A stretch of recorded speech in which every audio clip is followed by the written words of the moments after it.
ایک انہوں نے کہا کہ بعض اوقات ماں ایسا ہوتی ہے بچہ پیشاب کرتا ہے، ابھی وہ نہ دھلواتی ہے نہ کچھ، وہ ابھی ٹپک رہا ہی ہوتا ہے پیشاب، تو وہ اس کو پجامہ وغیرہ یا چڈی پہنا دیتی ہیں اور وہ پیشاب گرتا رہتا ہے اور بعد میں اس کو گود میں لے کے بیٹھی ہوتی ہیں وغیرہ وغیرہ. کیا حکم شرع ہوگا؟ دیکھیں، اگر وہ پیشاب اتنا کثیر ہے کہ بچے کے چڈی یا پیشاب یا پجامے تک پہنچ کر اس کو گیلا کر دے اور پھر ماں اس کو گود میں بٹھائے تو اس کی وہ نمی اس کے کپڑوں تک پہنچ جائے تو یقینی سی بات ہے پھر ماں کے کپڑے ناپاک ہوں گے. لیکن اگر بہت ہی معمولی سا ہے کہ وہ بچے کے کپڑوں کو بھی صحیح طریقے سے تر نہ کر سکا اور وہ نمی ماں کے کپڑوں تک نہ پہنچ سکی تو ایسی حالت میں بٹھانے کی وجہ سے کپڑے پاک رہیں گے، ناپاک نہیں ہوں گے. لیکن ہاں یہ ضرور ہے کہ اس طریقے سے بچوں کو پانی استعمال کرنے کی شروع سے عادت نہ ڈالنا بچوں کی عادت بگاڑ سکتا ہے. پانی ضرور ڈالنا چاہیے تاکہ بچے عادی بن جائے. ہمارے ہاں طہارت کا بہت زیادہ اہتمام ہوتا ہے، اس لیے اس طرح بچوں کو نہ چھوڑا جائے.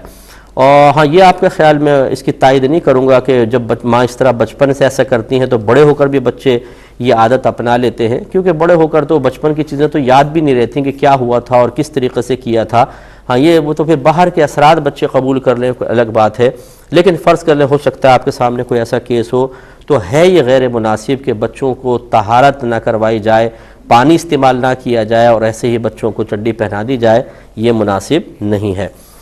ایک ہی کہتی ہیں کہ بعض اوقات بچے کارپٹ پہ پیشاب کر دیتے ہیں، وہ خشک ہو جاتا ہے، پھر ہم اپنے پیر اس پر رکھ لیتے ہیں تو کیا پیر ناپاک ہوں گے؟ دیکھیں، اگر کارپٹ پہ بچے نے پیشاب کیا اور گیلا پیر آپ نے برہنہ پیر اس کے اوپر رکھا، اتنا گیلا تھا کہ وہ تری اس پیشاب تک پہنچی، اس کی وجہ سے ناپاک ہوئی اور پھر آپ کے پاؤں سے تو اتصال تھا،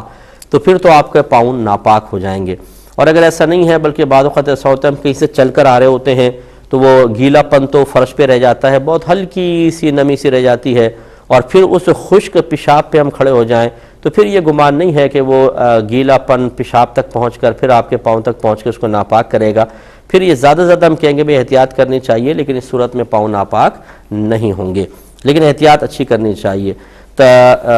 طواف جو ہے اس میں جب تک انسان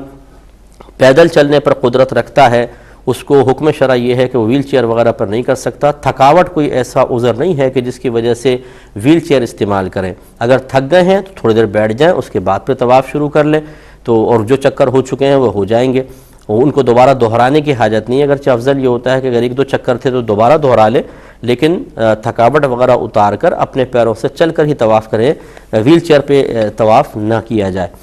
ایک انہوں نے کہا کہ کیا ٹی وی پر کسی بزرگ کی بیعت کرنا شرعاً جائز ہے؟